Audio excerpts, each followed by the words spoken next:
Have you ever wondered why your heart races when you're nervous or why you sweat under pressure? That's stress at work. Intriguing, isn't it? This ubiquitous phenomenon we all know as stress, often associated with deadlines, traffic jams, or that nerve-wracking public speaking event. On the surface, it's a mere feeling, an emotional response. You might feel your stomach churn, your palms get sweaty, your heart pound like a drum. But there's more to this story. A deeper, fascinating layer that lies within our biology. We're not just talking about a fleeting feeling or a moment of panic. We're delving into a complex biological orchestra conducted by our very own bodies. It's a symphony of hormones, neurotransmitters, and physiological reactions, all working in concert to help us navigate the challenges of life. So the next time you feel stressed, remember, it's not just in your head. What if we told you that stress isn't just a state of mind, but a complex biological response? Meet the fight or flight response, a primal mechanism that has been with us since our early ancestors. This automatic reaction has been shaped by millions of years of evolution and is designed to help us survive in the face of danger. But how exactly does it work? Imagine this. You're walking alone in a forest when suddenly you spot a snake slithering nearby. Your brain quickly identifies this as a threat. This is where the magic begins. The amygdala, the part of your brain responsible for emotional processing, springs into action. It sends a distress signal to the hypothalamus, your body's command center. The hypothalamus, in turn, communicates this state of emergency to the rest of your body through the autonomic nervous system, which has two components, the sympathetic and the parasympathetic. Now it is the sympathetic nervous system that takes the lead during a fight or flight situation. It sends signals to your adrenal glands, prompting them to release adrenaline, also known as epinephrine. This adrenaline rush triggers a series of physiological changes.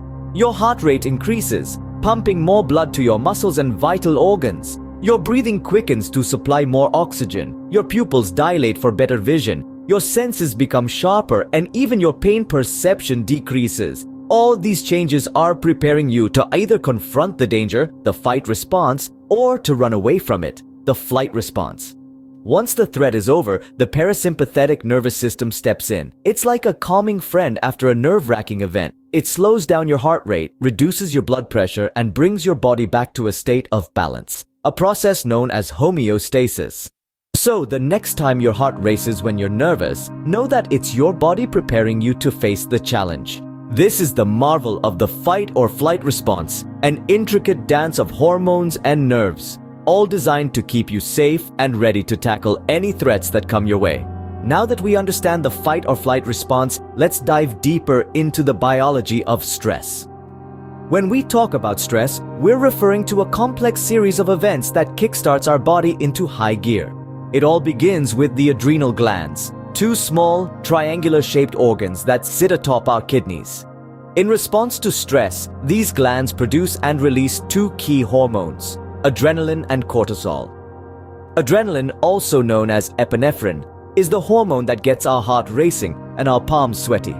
It's the catalyst for the fight or flight response, priming our body for immediate action. It does this by increasing heart rate, blood pressure, and energy supplies. It also sharpens our senses and slows digestion, diverting energy to the muscles, preparing them to respond to whatever threat is at hand. Cortisol, on the other hand, is a bit of a long game player. It keeps our body on high alert long after the adrenaline rush has faded. This hormone curbs non-emergency bodily functions like the immune response and digestion. And it also fuels the body's energy supplies by tapping into protein stores in the liver. Moreover, it keeps our brain alert and focused, helping us stay on top of the situation. It's crucial to remember that these hormones don't act in isolation. They affect various body systems, from the cardiovascular to the respiratory to the nervous system. This widespread response is what gives stress its power. It's not just about feeling anxious or worried. It's a full body transformation that prepares us to face and overcome the challenge at hand. However, this transformation is not without its costs. The longer the body stays in this high alert state, the more strain it places on our various systems. This tension can lead to a host of health issues if not managed effectively, which we'll explore further in the next segment. Stress, therefore, is more than just a feeling. It's a full-blown physiological response. But what happens when stress becomes a constant companion? When the fight or flight response is always on? In a world that never slows down, it's not uncommon for stress to become a daily part of our lives. But when stress becomes chronic, it's like living with an alarm system that's always blaring. The fight or flight response, designed to protect us in moments of danger, is constantly activated. This continuous state of high alert can take a serious toll on our bodies. You see, when our fight or flight response is activated, our bodies undergo a series of changes. Our heart rate increases, our muscles tighten, and our bodies prepare for action. But when this response is triggered repeatedly, it can lead to wear and tear on the body. It's like driving a car at full speed all the time. Eventually, the engine is going to break down. Over time, this constant state of stress can lead to a host of health problems. One of the most significant impacts is on our heart. Chronic stress has been linked to elevated blood pressure, increased cholesterol levels, and even heart disease. It's like a ticking time bomb, silently causing damage, often without us even realizing it. And it's not just our physical health that suffers. Chronic stress can also have a profound impact on our mental health. It can lead to anxiety, depression, and a host of other mental health disorders. It's like living under a dark cloud, a constant feeling of unease and worry.